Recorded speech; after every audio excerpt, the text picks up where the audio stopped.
Okay.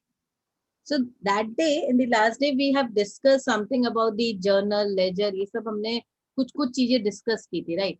तो वो सारी कुछ कुछ चीजों के बाद आज हम लोग आ जाते हैं, जैसे डिफरेंट कॉन्सेप्ट है अकाउंटिंग के ना, डिफरेंट कॉन्सेप्ट्स हैं अकाउंटिंग के, स्टैंडर्ड्स हैं। जैसे इंटरनेशनल, अब मैं नॉर्मल स्टैंडर्ड्स पे नहीं आ रही हूँ, मैं नॉर्मल अकाउंटिंग स्टैंडर्ड तुमको उतना ज्यादा डिटेल्स नहीं बता रही हूँ, बट कुछ कुछ अकाउंटिंग कन्वेंशंस हैं, अकाउंटिंग कॉन्सेप्ट है। लेकिन इसमें जो तुमको जानने की जरूरत है, जैसे इंटरनेशनल अकाउंटिंग स्टैंडर्ड, तो इंटरनेशनल अकाउंटिंग स्टैंडर्ड में जैसे कुछ इंट्रोडक्शन में बता रही हूँ। Introduction: the statement deals with the disclosure of all significant accounting policies which have been adopted in the preparation and presentation of financial statement. ये जो हमारा इंटरनेशनल अकाउंटिंग स्टैंडर्ड है, उसमें एक होता है डिस्क्लोजर ऑफ अकाउंटिंग पॉलिसी। मतलब आपको इसमें बहुत सारे स्टेटमेंट है, मैं सिर्फ फर्स्ट बता रही हूँ, डिस्क्लोजर ऑफ अकाउंटिंग पॉलिसी, जिसमें आपको बताया जाता है आप जो भी सिस्टम फॉलो कर रहे हो।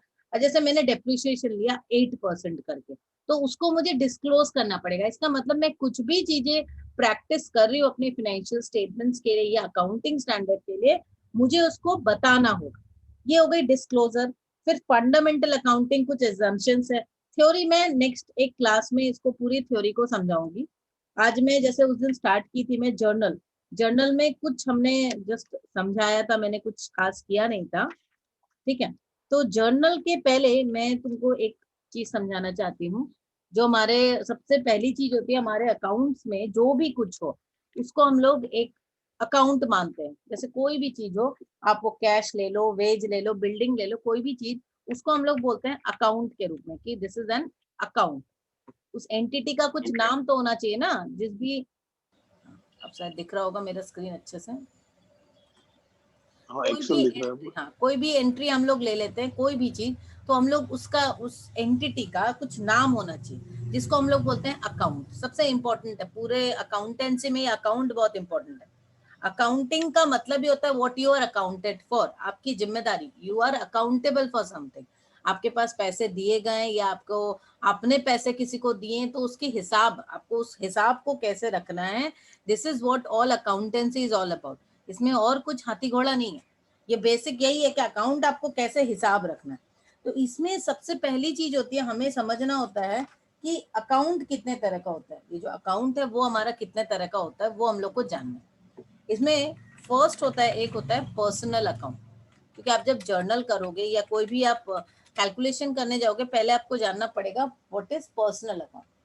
पर्सनल अकाउंट में क्या होता है, वो किसी का भी नाम हो, mister Shyam, mister X Y Z anything, तो किसी इंडिविजुअल का नाम हो सकता है, या तो मैं बोल सकती हूँ ABC and company, because ABC and company is also personal account, because company is a means, as per business entity concept we know that business has got separate entity, तो business की भी अपनी एक entity है।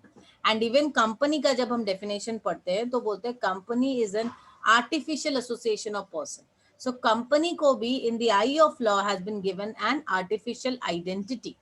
इसी वजह से company को भी हम लोग पर्सनल अकाउंट में कंसिडर करते हैं। कंपनी अपने पर्सनल अकाउंट है कंपनी का, ठीक है? अब इसके बाद next is impersonal account. Impersonal account में फिर हमारे दो हो जाते हैं, एक होता है रियल अकाउंट। रियल अकाउंट मतलब anything that is real, that is tangible, जिसको हम छू सकते हैं, देख सकते हैं, कोई भी चीज हो सकती है वो, कोई भी टेंजिबल्स आप ले लो, आप कैश ले लो या तो आप बिल्डिंग ले लो, एनीथिंग, उसको रियल अकाउंट हम बोलेंगे। और एक होता है नॉमिनल अकाउंट, ये थोड़ा कॉम्प्लेक्स लगता है नॉमिनल अकाउंट, बट ऐसा कुछ नहीं है। Nominal account mean simply we can not see this but this account exist. Nominal account को हम लोग छू नहीं सकते, देख नहीं सकते, बट वो अकाउंट एग्जिस्ट करता है। जैसे आप बताओ फी, आपने मुझे फी दी, मैंने जो एंट्री की अपने बुक में क्या नाम से की, फी के नाम से, that you paid me fees.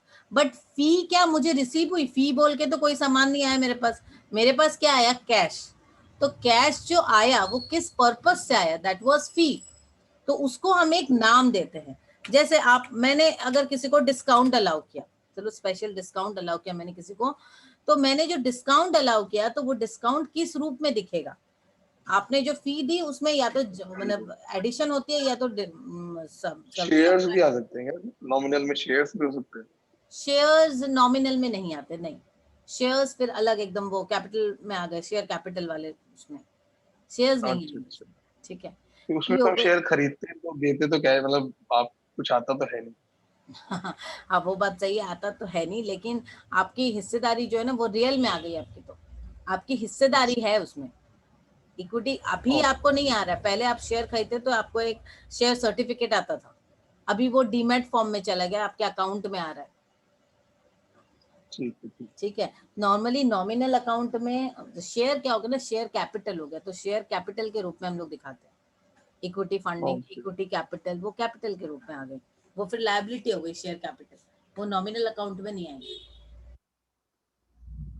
ठीक है। ठीक है। जैसे आपके फी डिस्काउंट हो गया, या आप कुछ भी छोटा मोटा चीज ले लो एक नॉमिनल में, द लॉट ऑफ थिंग, जैसे लैंड हो गई। लैंड किस में आएगा आपका? रियल में आएगा ना? रियल में आएगा। कैश, कैश भी रियल में आएगा। वेजेस, वेजेस भी रियल में आएगा। नहीं, वेजेस वेजेस तो आप नॉमिनल में, दे रहे हो, नॉमिनल में वेजेस आएगा। नॉमिनल में जाएगा। वेजेस नॉमिनल में। वेजेस अकाउंट नॉमिनल में जाएगा, वेजेस का पेमेंट आप कैश में कर रहे हो, वो कैश आएगा आपका रियल में ना। ठीक है। ठीक है। मतलब जो आप बिल्डिंग, नाम दे रहे हो उस पर डिपेंड करता है वो। हाँ, यस। ठीक है। बिल्डिंग, बिल्डिंग रियल हो गया। कैलकाटा ट्रामवेज कंपनी, ये तो कैलकाटा पर्सनल अकाउंट है। Personal account, east Bengal club account, east Bengal ये क्लब भी अकाउंट, पर्सनल। ठीक है। रेंट पर्सनल हो गया। अकाउंट, ये भी पर्सनल है। Rent account, rent account. Rent, हाँ रेंट अकाउंट, हर कुछ का अकाउंट रेंट भी तो रेंट तो हो गया नॉमिनल। नॉमिनल बस। कैपिटल अकाउंट, कैपिटल भी ऐसे नॉमिनल हो गया। कैपिटल अकाउंट पर्सनल अकाउंट हो गया। अच्छा, कैपिटल पर्सनल हो गया।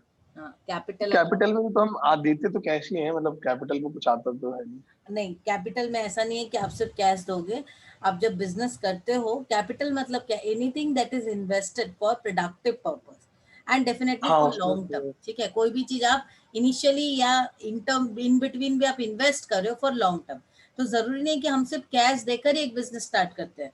हम जब बिजनेस स्टार्ट करते हैं, हो सकता है मेरे घर के फर्नीचर्स थे, मेरे पुराने कंप्यूटर्स थे, वो सारे मैंने लगा दिए, तो I invested all my furnitures and asset in terms of capital only. मेरी जमीन थी, मैंने उसको भी लगा दिया कैपिटल के रूप में अपने बिजनेस के लिए, तो वो सारी चीज भी कैपिटल के रूप में आ गई ना। और कैपिटल क्योंकि ओनर कैपिटल कंट्रीब्यूट कर रहा है, तो ओनर से कैपिटल आ रहा है, इसी वजह से ये मतलब एक पर्सन से आ रहा है ना पैसा, इसीलिए ये पर्सनल अकाउंट हो गया। ओन हम लोग बोलते हैं ना, ओनर की इक्विटी, ओनर की हिस्सेदारी बढ़ी, इसका मतलब क्या, ओनर की प्रॉफिट जब होता है तो क्या बोलते हैं हम लोग, जब कंपनी में प्रॉफिट होता है ना, तो बैलेंस शीट में हम लोग क्या करते हैं, कैपिटल के संग वो प्रॉफिट को ऐड करते हैं। तो इसका मतलब क्या होता है, ओनर का जो हिस्सेदारी है, ओनर की जो इक्विटी है, वो इंक्रीज हुई, ओनर की हिस्सेदारी हम्म, बढ़ी। अभी ओनर कौन है, ओनर इज अ पर्सन, तो ओनर जब पर्सन है तो कैपिटल का पूरा अकाउंट है, तो पर्सनल अकाउंट हो गया ना। अब जब आप देखो लॉस होता है, तो वो कैपिटल से माइनस होता है, तो इसका मतलब क्या होता है, ओनर की जो इक्विटी है, हिस्सेदारी, वो डिक्रीज हुई, क्योंकि प्रॉफिट डिक्रीज नहीं हुई। लॉस हुआ, कैपिटल से माइनस हुआ ना लॉस। हम्म। समझ है? चलो, drawings account, drawings account is also nom, it's same as rent account ना? नहीं, कैपिटल और रेंट, ये सॉरी बता रही, कैपिटल और ड्राइंग्स, ये दोनों का थोड़ा सा अलग है, इसको समझ लो। कैपिटल मतलब any amount invested by the owner in the business, business में पैसा लगा रहा है। ठीक है, कैपिटल जब लगा रहा है एक ओनर, तो बिजनेस में पैसा इंक्रीज हो रहा है। ठीक है, और उसकी हिस्सेदारी भी बढ़ रही है। ड्रॉइंग्स क्या है, any amount withdrawn by owner for his personal use, उसके पर्सनल यूज के लिए जो पैसा निकाल रहा है। तो सीधी सी बात है, जब एक ओनर कैपिटल लगा रहा है, बिजनेस में उसकी हिस्सेदारी बढ़ रही है। और ड्राइंग्स मतलब ओनर अपने पर्सनल यूज के लिए जब पैसे को निकाल रहा है, अपने पर्सनल यूज के लिए पैसे को विड्रॉ कर रहा है बिजनेस से, उसको हम बोलेंगे ड्राइंग्स। ठीक है। ओके। अच्छा, इंटरेस्ट अकाउंट। जो मतलब जो कैपिटल उसने इन्वेस्ट किया उस पर जो इंटरेस्ट कमा रहा है। इंटरेस्ट मतलब एनीथिंग, एनी इंटरेस्ट। नॉर्मली मैंने कोई एफडी में लगा दिया या कुछ कहीं पर किसी में इंटरेस्ट देना है, लोन लिया उस पर इंटरेस्ट देना है, anything. Interest could be for anything. That interest is personal account. Nominal, interest nominal है। अच्छा, इंटरेस्ट नॉमिनल है। ओके। ये कैपिटल और ड्राइंग्स वाला ही अलग से इसको मतलब समझा जाता है, बाकी सब जनरल कॉन्सेप्ट में समझिए। Trademark okay, account. That is trademark, also, ये भी नॉमिनल में है। ट्रेडमार्क में तो हम मिलता तो कैश ही, मतलब कुछ मिल तो रहा नहीं है हमें। ट्रेडमार्क जो है आपके एसेट है, इंटेलेक्चुअल प्रॉपर्टी राइट के हिसाब से ये एक एसेट है। एसेट हमेशा रियल होता है। ट्रेडमार्क, आपका एक ट्रेडमार्क वो दिख रहा है, टेंजिबल है, वो हम देख पा रहे हैं, ऑब्जर्व कर पा रहे हैं। जो चीजें नहीं देख पाते उसकी बात अलग है। Trademark is your asset. IPR है ना ये तो। ओके। डिविडेंड अकाउंट, डिविडेंड क्या होगा? डिविडेंड तो जो प्रॉफिट होता है उसको, उसका जो शेयर मिलता है शेयर होल्डर्स को। हाँ, तो कौन से अकाउंट में जाएगा ये? डिविडेंड को किस में हम रखेंगे? आई थिंक नॉमिनल में जाएगा, क्योंकि nominal account, yes. Land, land should be in real. Real, yes. Goodwill, nominal. Goodwill again asset. Goodwill real account. अच्छा, गुडविल एसेट है। ओके। हाँ, गुडविल एसेट है ना। मैं किसी कंपनी का अगर ब्रांड लगा के यहाँ पर काम करूँ, किसी बड़ी इंस्टीट्यूशन का ब्रांड यहाँ पर लगा लूँ, तो उसका गुडविल का एक वैल्यू है कि नहीं? पेटेंट, ठीक है। Patent is also asset, so it's a real account. Again a real account. ठीक है। बैड डेट, बैड डेट, डेब्ट बैड डेप्ट मतलब। अकाउंट मतलब जैसे मैंने किसी को उधार दिया। बिजनेस में क्या होता है, हम उधार में बहुत सारे बिजनेस करते हैं। तो उधार जब हम देते हैं तो वो हो जाता है मेरा डेटर, DEBTORS, डेटर्स। डेटर्स बोलते हैं क्योंकि बहुत सारे होते हैं, एक दो तो होते नहीं है, तो इसीलिए हो जाता है डेटर्स। ठीक है। तो अभी डेटर्स में क्या होता है, कुछ बैड हो जाता है। जैसे ये मेरी कंपनी है। अच्छा, ये स्क्रीन दिख रहा होगा, दिख रहा है, दिख रहा है। पीपीटी दिख रहा है? हाँ, दिख रहा है। पेंट मैंने ओपन किया है। हाँ हाँ, पेंट दिख रहा अच्छा, दिख रहा है, चलो ठीक है। जैसे ये नहीं, वो लास्ट डे एक ही चीज दिख रही थी, इसलिए मैंने पूछा। है। ओके। जैसे ये कंपनी है, मैंने उधार में सेल किया सामान, मुझे इसको सेल किया, तो मुझे पता है पैसे तो आने हैं, पर अभी आए नहीं है, तो ये मेरा हो गया debtor. I am the creditor. मैं क्रेडिटर हूँ, ये डेटर है, मैंने इसको उधार में दिया है। तो ऐसे बहुत सारे डेटर होते हैं, बहुत सारे क्लाइंट्स है जिसको उधार में हम सामान दे के रखते हैं। अब इसमें आप सोच के रखो कि बिजनेस में जैसे कुछ डेटर्स, जैसे 5%, 10%, ये होता है उस मैंने डाउटफुल डेटर्स। ये मैंने इसको मान के रखा है डाउटफुल है, ये पूरा पैसा नहीं देगा। ठीक है। इसके लिए हम लोग एक हिसाब लगाते हैं, प्रोविजन लगाते हैं कि चलो प्रोविजन रखते हैं इसके लिए। वो बाद में हम बताएंगे किस तरीके से हम लोग प्रोविजन रखते हैं। Provision for bad and doubtful debt, कि चलो मैंने सपोज 1 लाख का सामान बेचा, 1 लाख पे मैं 10% सोच के रख रही हूँ, मेरा तो डाउटफुल ही है। अभी डाउटफुल में मेरा 1 लाख में 10% हो गया 10,000। 10,000 में 5,000 जो है वो एक्चुअल में बैड हो गया। बैड हो गया मतलब वो बिल्कुल ही पेमेंट ही नहीं, ये जो आदमी ये बिल्कुल पेमेंट ही नहीं कर पाएगा, बोला मेरे से पेमेंट होगा ही नहीं, तो बैड ही हो गया। तो हमने प्रोविजन रखा था 1 लाख में 10,000 बैड डेप्ट का। 10,000 से 5,000 जो वो एकदम ही बैड हो गया, तो 5,000 मेरा बच गया उस अकाउंट में। तो बैड डेप्ट मतलब जो डेटर मेरा बिल्कुल ही बैड हो जाए, खराब हो गया, वो हो गया बैड डेप्ट। ठीक है। ओके। ओके। बैंक अकाउंट क्या होगा? बैड डेब्ट विल बी नॉमिनल। बैड डेप्ट will be nominal, yes. Bank account, bank account तो रियल अकाउंट हो गया, यस, पर्सनल अकाउंट। यस बिल्कुल। डिस्काउंट, डिस्काउंट तो आप बता चुके हो, nominal. Interest received, interest received is also nominal, real account, nominal. Nominal. तो ये मतलब हमारे कुछ एग्जाम्स में हमें आगे ये ऐसे पूछा जाता है कि किस तरीके से इनडायरेक्ट। इस तरीके से तो पूछने की बात नहीं है, पर ये सारे कॉन्सेप्ट तो पता होने चाहिए, क्योंकि हाँ, मतलब इसके बेसिस पे बेसिक है। एग्जाम्स करोगे। यस। अब देखो, ये जो हाँ, पर्सनल अकाउंट मैंने बताया, ये बेस है एकदम, इसके बिना आप आगे नहीं बढ़ सकते। अब देखो, एक गोल्डन रूल्स होता है अकाउंटिंग का, एक गोल्डन रूल्स होता है जिसमें नियम है कुछ। अब पर्सनल अकाउंट के लिए नियम क्या है? पर्सनल अकाउंट हमें पता है क्या नियम है, ये समझ में आ गया। अब इसमें होता है debit the receiver and credit the giver. ये बिल्कुल नॉर्मल एकदम हिसाब ऐसा ही है, debit the receiver credit the giver. क्योंकि हम लोग जो फॉलो कर रहे हैं, हमारी अकाउंटिंग में जो हम लोग फॉलो करते हैं, that is double entry system of accounting. अच्छा। Double entry system of accounting. तो डबल एंट्री का मतलब होता है हर एक ट्रांजैक्शंस का दो एंट्री होती है, एक होती है डेबिट और एक होती है उसकी क्रेडिट, कॉरेस्पॉन्डिंग क्रेडिट। सपोज तुमने मुझे पैसे दिए, तो पैसे आखिर दिए क्यों, क्यों पैसे दिए तुमने?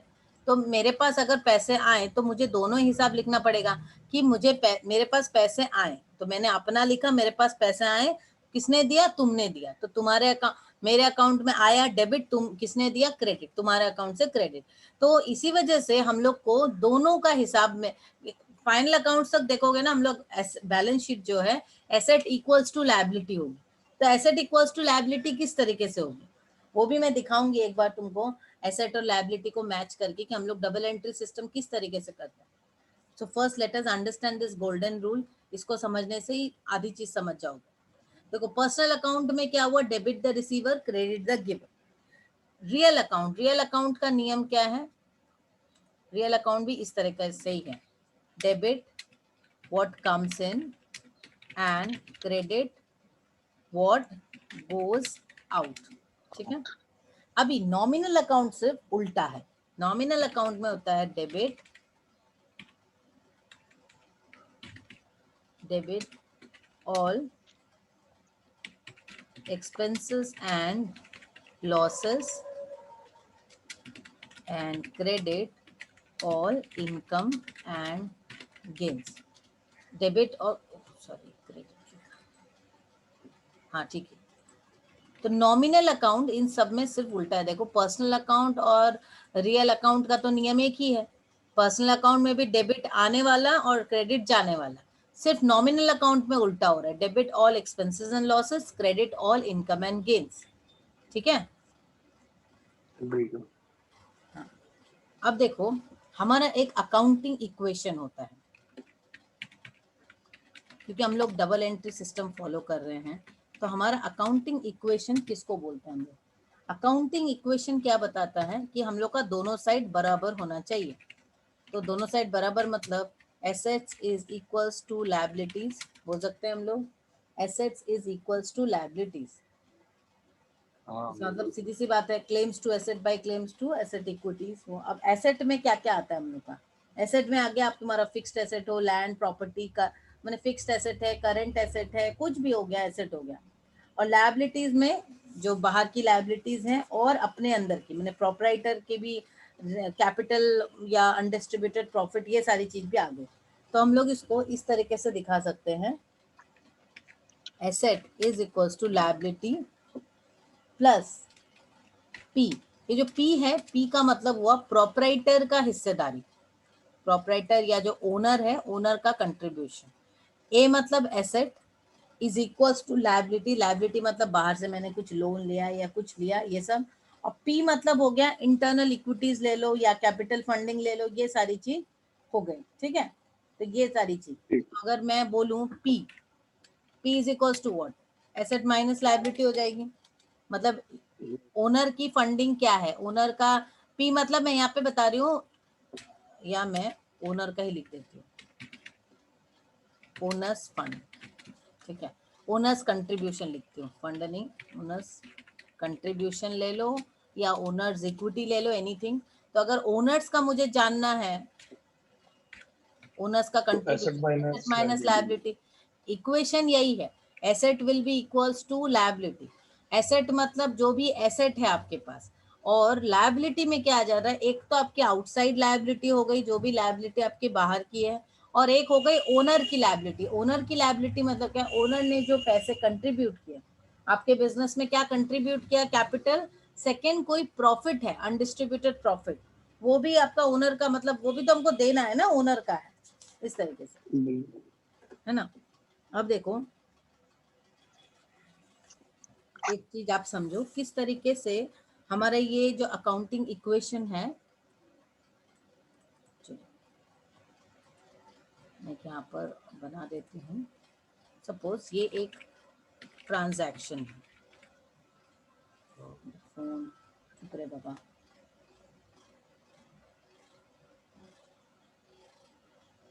किसकी फीस आ गई सुबह सुबह, ट्रांजैक्शंस,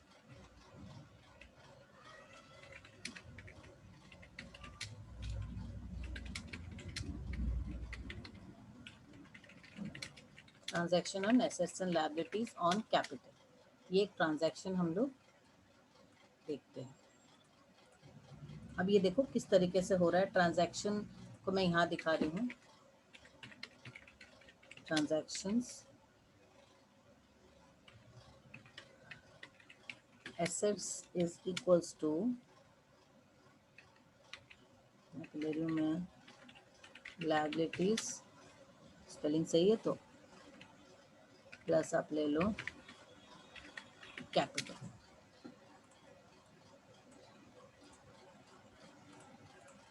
ठीक है। The assets is equals to liability plus capital, इस तरीके से हम लोग दिखा। अब फर्स्ट ट्रांजैक्शन है, सपोज फर्स्ट ट्रांजैक्शन में ले रही हूँ, started business with cash of ₹10,000। एक बिजनेस आपने स्टार्ट किया, स्टार्टेड, मैं इतना बेसिक किसी को नहीं समझाती हूँ।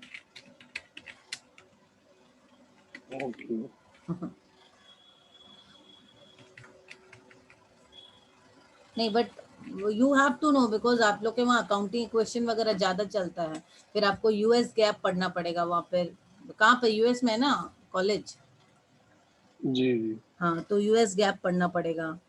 चलो अभी मैं बता रही हूँ, यहाँ पर क्या आ रहा है आपका, स्टार्टेड बिजनेस विथ कैश ₹10,000। एक बिजनेस आपने स्टार्ट किया कितने रुपए से, 10,000 रुपए से आपने 10,000। स्टार्ट किया, ठीक है। अब ये जो 10,000 रुपया आया बिजनेस में, वो किस तरीके से आया, उसमें बिजनेस में क्या आया, बिजनेस में देखो पहला आया हमारा लायबिलिटी। कैश, तो कैश को तो हम एसेट ही मानते हैं, तो 10,000 रुपीज मेरे कैश में आया, एसेट। लायबिलिटीज एक्सटर्नल कुछ नहीं है, that is 0, plus capital, capital कितना आया, 10,000, 10,000। ठीक है। तो आप देखो एसेट बरोबर लायबिलिटी, मतलब एसेट इक्वल्स टू, ये हो गया हमारा, मैं देती हूँ, हमें इक्वल्स टू यहाँ रखती हूँ, जाओ तो लेगा नहीं है, इक्वल्स टू,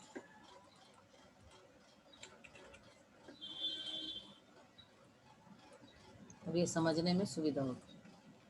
बराबर हो गया, एक बिजनेस में जो ट्रांजैक्शन हुआ, समझ में आया, asset is equals to liability, ये दोनों साइड बराबर हो गया, अकाउंटिंग इक्वेशन बराबर हुआ, हो गया। हो गया। चलिए next, purchased goods on credit ये फ्रॉम बी लायबिलिटी हो दास, गई। रुको एक मिनट, बी दास, ₹1,000, मैंने गुड्स परचेज किया, ठीक है, गुड्स परचेज किया कितना रुपए में, 1,000 रुपीज। 1,000, 1,000 रुपए में, लेकिन ये क्रेडिट में है, उधार में, कैश में नहीं परचेज किया मैंने, उधार में परचेज किया। तो भी देखो मेरे पास जो 1,000 रुपीज का गुड्स आया, वो मेरे स्टॉक में आ गया, स्टॉक इन ट्रेड, ठीक है, वो मेरा एसेट कंसिडर हुआ, और मेरा लायबिलिटी इंक्रीज हुई 1,000 रुपए उधार। अब यहाँ पर चलो मैं एक बार ये कर लेती हूँ, ये आप ट्रांजैक्शंस ले लो, कितना हुआ, अभी यहाँ पर हमारा एसेट आया 11,000 का, और मेरी टोटल अगर यहाँ पे भी प्लस करो 1,000, और ये क्या बोलते हैं 10,000, 10,000 प्लस 1,000 यहाँ पे अगर मैं करती हूँ, ये भी वो आपका 11,000। ये मैं टोटल अगर लायबिलिटी यहाँ पे लिखती हूँ, लायबिलिटीज, तो एसेट इक्वल्स टू लायबिलिटी मेरा बराबर है अभी। बराबर है। ये जो हमने गुड्स खरीदा ये कैपिटल में नहीं होगा क्या? ये भी तो लॉन्ग टर्म में हम। नहीं, परचेज गुड्स, ये जो एक टर्म है, स्पेसिफिक टर्म परचेज गुड्स। जब देखो मैं बिल्डिंग खरीदूंगी ना, ये टर्म बहुत इंपॉर्टेंट है समझने के लिए अकाउंटिंग में। छोटे छोटे बहुत सारे टर्म है और जो बेसिक्स है, जैसे ये गुड्स टर्म जो ना बहुत इंपॉर्टेंट है। Goods refer to stock in trade और the things that we are dealing with. Stock जो मैं रेगुलरली परचेज कर रही हूँ बेचने के लिए, खरीद रही हूँ बेच रही हूँ, उसको हम लोग गुड्स बोलते हैं।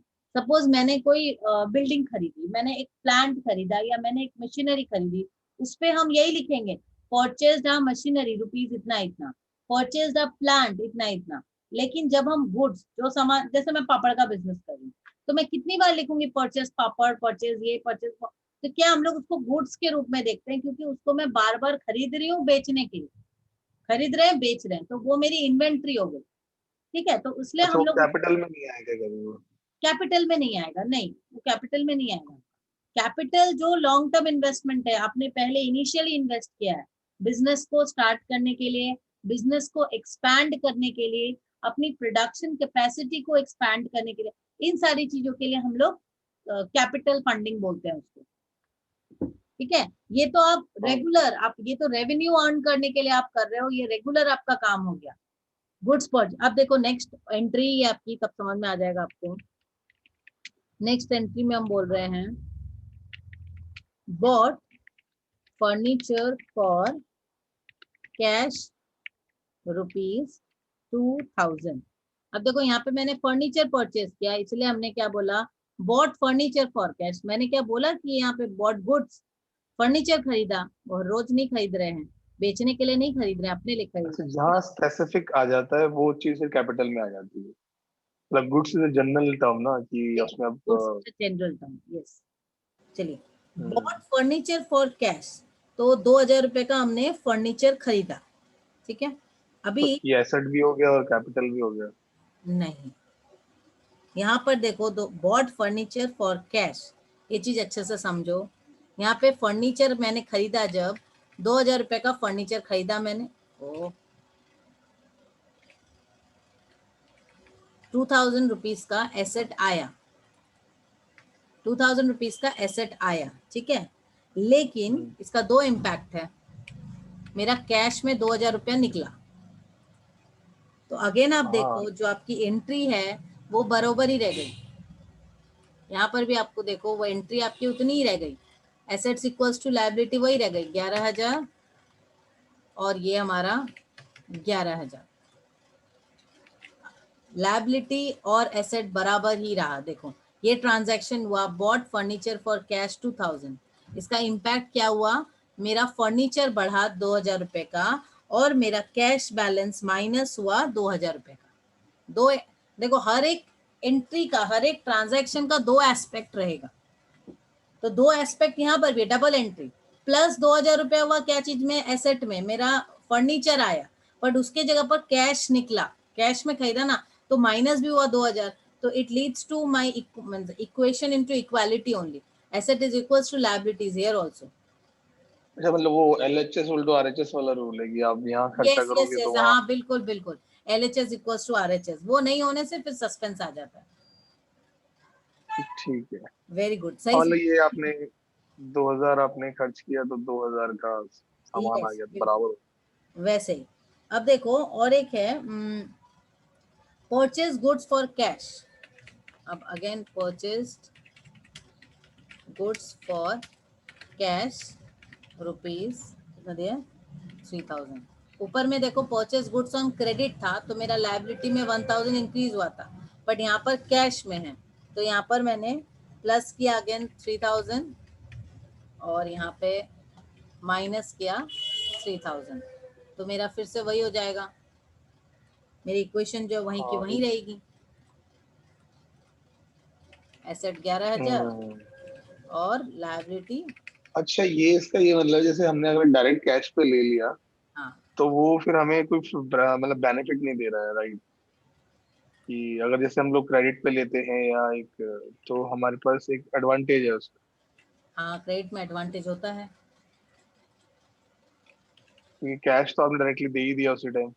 हाँ, नहीं नहीं, उस हिसाब से नहीं दिखा रहे हैं यहाँ पे। बिल्कुल बेसिक में तुम चले जा रहे हो, बिल्कुल मैनेजमेंट लेवल पे चले जा रहे हो, बट मैं नहीं, बिल्कुल मैं हमारा खुद का भी बिजनेस है ना, एक्सपोर्ट इंपोर्ट का, तो मैं सोच रहा हूँ कि हम लोग जैसे 60 डेज का क्रेडिट लेते हैं, हाँ तो हम लोग उस पैसे को रोटेट करके कमाते हैं, मतलब कि। हाँ, तो वैसे बिजनेस में वैसे ही होता है।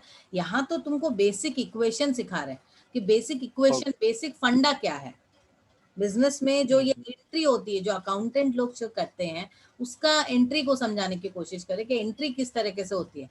क्योंकि आपका LHS इक्वल्स टू RHS, जो एसेट इक्वल्स टू लायबिलिटी, कैसे मैच करेगी। ओके, देखो, और एक है सोल्ड गुड्स फॉर कैश ₹4,000।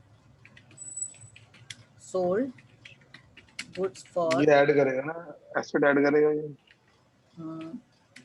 नहीं, इसमें भी तो देखो मतलब सोल्ड बराबर ही गुड्स रहेगा। मैंने किया फॉर 4,000, मैंने कितने में खरीदा था? परचेज गुड्स किया था 3,000 में, तो 1,000 रुपया 3,000 में। मेरा प्रॉफिट आया ना। हाँ, प्रॉफिट आएगा। हाँ, तो मैंने यहाँ पर सेल किया, देखो प्लस हुआ मेरा 4,000, और स्टॉक जो है वो मेरा माइनस हुआ 3,000, ठीक है। और 1,000 रुपया जो है वो मेरा यहाँ पर प्लस होगा।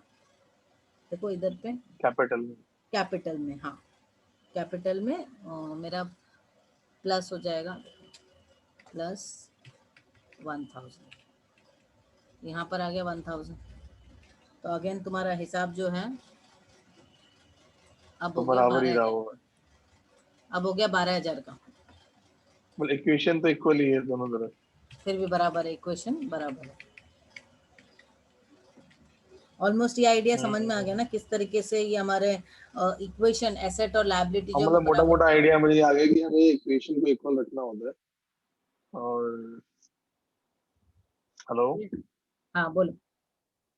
अगर मतलब इक्वेशन को हमें एक मतलब LHS इक्वल टू RHS होनी चाहिए, तो ये आपका करेक्ट है सब कुछ। तुम्हारी आवाज नहीं आ रही है प्रवीण, थोड़ा सा जोर से बोलो। हेलो। हाँ बोलो बोलो, अब बोलो, अब सुनाई दे रहा है।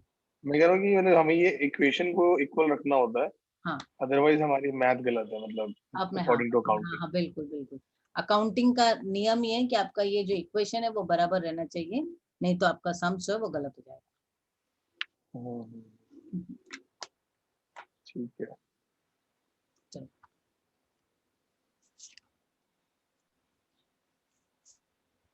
देखो जब आपका स्टॉक इंक्रीज हो रहा है, तो स्टॉक जब आप इंक्रीज कर रहे हो तो नॉर्मली क्या होता है, आपका परचेज अकाउंट में आप डेबिट कर रहे हो, और कैश आपका जा रहा है, तो आपका कैश अकाउंट मतलब क्रेडिट हो रहा है। इंक्रीज अगर हो रहा है स्टॉक, तो मतलब जैसे स्टॉक इंक्रीज हो रहा है, लायबिलिटी। देखो, हम जब खरीदते हैं, सामान खरीदते हैं या बेचते हैं, या तो मैं कैश में सामान खरीदूंगी या तो मैं कैश में बेचूंगी। सेकंड हो गया ऑप्शन, उधार में खरीद रही हूँ, उधार में बेच रही हूँ। दो ही चीज हमने यहाँ पे कवर किया, purchase goods on credit, purchase goods for cash.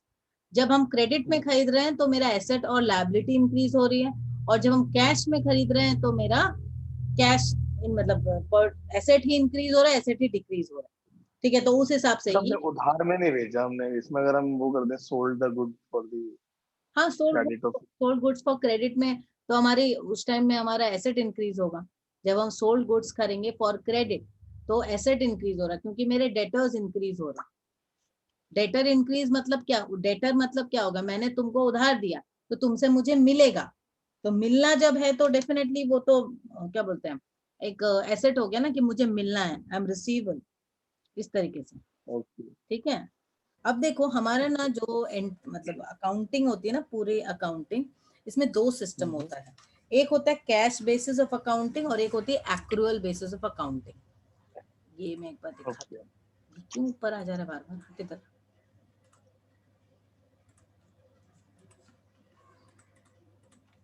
देखो, एक है आपका cash basis and accrual basis. Cash basis में हम लोग जो इनकम स्टेटमेंट बनाते हैं वो बिल्कुल कैश में हमने कितना रिसीव किया, कितना दिया, खर्च किया। जैसे हम लोग एक नॉर्मल एक बिजनेसमैन करते हैं ना, जो कैश आया और जो कैश गया हम सिर्फ उसका हिसाब रखते हैं, वो हो गया कैश बेसिस, ठीक है। बट एक होता है एक्रूअल बेसिस। एक्रूअल बेसिस में क्या होता है, हम लोग को जो इनकम स्टेटमेंट बनाना होता है या आप जो भी आपको करना होगा, तो वहां पर हम लोग को पूरा हिसाब इस साल के लिए रखना पड़ेगा। जैसे मैं बात कर रही हूँ इस साल का हिसाब, ये मैं क्लियर करती हूँ। लेट्स से मैं कैश बेसिस में कर रही हूँ, तो मेरे पास पैसे आए, सपोज 5,000 रुपये आए, मैंने उसको प्लस किया, ठीक है। खर्चा किया 2,000 रुपये माइनस किया, प्लस किया 3,000, वो मतलब जो एक्चुअल में कर रही हूँ सिर्फ उसका हिसाब कर रही हूँ। पर एक्रूअल में ऐसा नहीं होता। एक्रूअल में क्या होता है, देखो एक्रूअल में प्रोजेक्शंस होती हैं मतलब थोड़ी बहुत। जो होना चाहिए एक्रूअल में, एक्रूअल में क्या हो रहा है, सपोज मेरे पास 5,000 आए, 5,000 आया और मुझे इस साल के लिए सपोज मार्च तक के लिए और 5,000 आना है, तो मैं उसको ऐड करूंगी आउटस्टैंडिंग इनकम के रूप में, तो मेरा एक्चुअल में इनकम दिखाएगा 10। अब मैं इसमें खर्चा सपोज 3,000 मैंने खर्च किया और मेरे आउटस्टैंडिंग है, आउटस्टैंडिंग एक्सपेंसेस 2,000, तो अभी क्या हो गया 3 माइनस 5। तो यहाँ पर जो हम लोग का एक्यूरल बेसिस ऑफ अकाउंटिंग है वो ज्यादा एक्यूरेट होता है आपके फाइनेंशियल स्टेटमेंट्स को पोर्ट्रे करने के लिए, क्योंकि यहाँ पे सारे फिगर्स को कैलकुलेट करते हैं हम। क्योंकि हमारा जब बिजनेस चलता है इसमें बहुत सारे खर्चे होते हैं, फैक्ट्री का एक्सपेंसेस है, रेंट है, सैलरी है, उसके बाद इंश्योरेंस है। तो हो सकता है हमने सारे कैश में पेमेंट नहीं किए हो या सारा कैश में पेमेंट नहीं आया हो, तो हमको उन सबको भी रिकॉर्ड करने की जरूरत है ना। तो वो सारी चीज हम कैसे बिल्कुल। रिकॉर्ड करेंगे। तो इसी वजह से एक्रूअल इज क्या बोलते हैं, मोर एक्यूरेट, हम बोल सकते हैं ज्यादा एक्यूरेट है, ठीक है। ओके। ये हो गया डिफरेंस।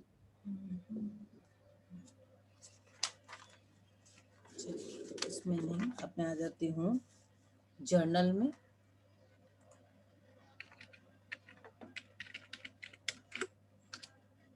जब हम जर्नल बनाते हैं तो उसमें हमारा होता है जनरल बुक, जनरल जर्नल। जो जनरल है उसमें सब कुछ आ जाता है हमारा। इसके बाद आता है हमारा स्पेशल जर्नल। स्पेशल जर्नल में हमारा क्या आता है, देखो cash book,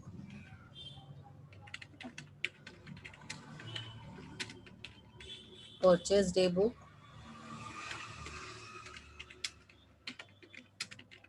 purchase sales day book,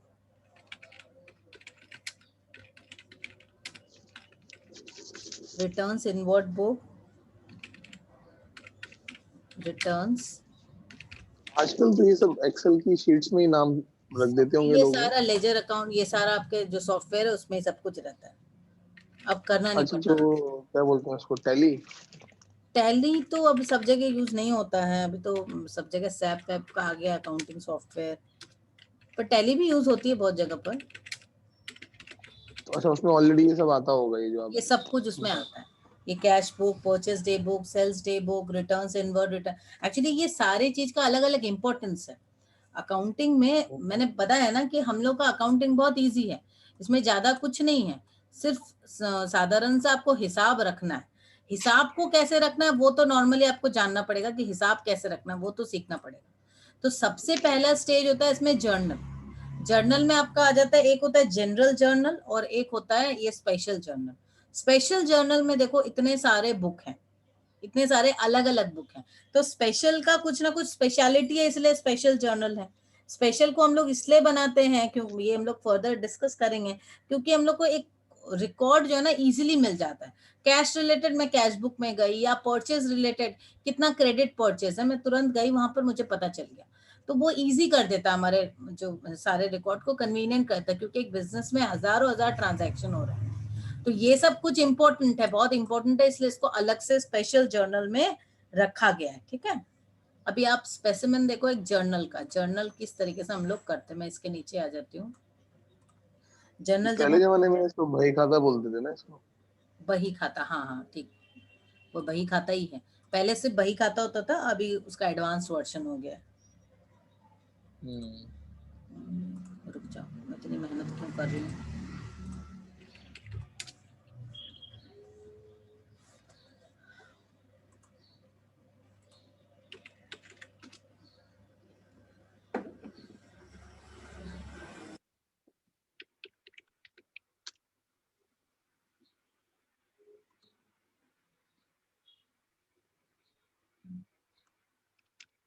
दुनिया की चीज आ गई, काम के काम नहीं आ रहा है।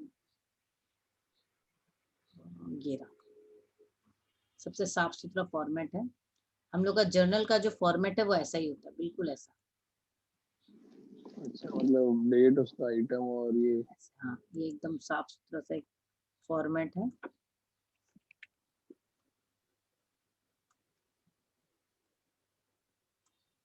ठीक है, फॉर्म ऑफ जर्नल। हम लोग जर्नल लिखते हैं इन द बुक्स ऑफ, ऊपर में हम लोग लिखते हैं यहाँ पे हेडिंग किसके नाम पे, इन द बुक्स ऑफ ये वो व्हाटएवर जिस कंपनी के नाम पे है। फिर हम लोग लिखते हैं जर्नल, फॉर्म ऑफ जर्नल नहीं लिखते, जस्ट जर्नल लिखते हैं। This is just the format उन्होंने ऐसा दिया है। डेट, पर्टिकुलर्स, लेजर फोलियो, ये पतला होता है, इतना बड़ा हम लोग नहीं रखते इसको, ये थोड़ा छोटा होने से भी होता है।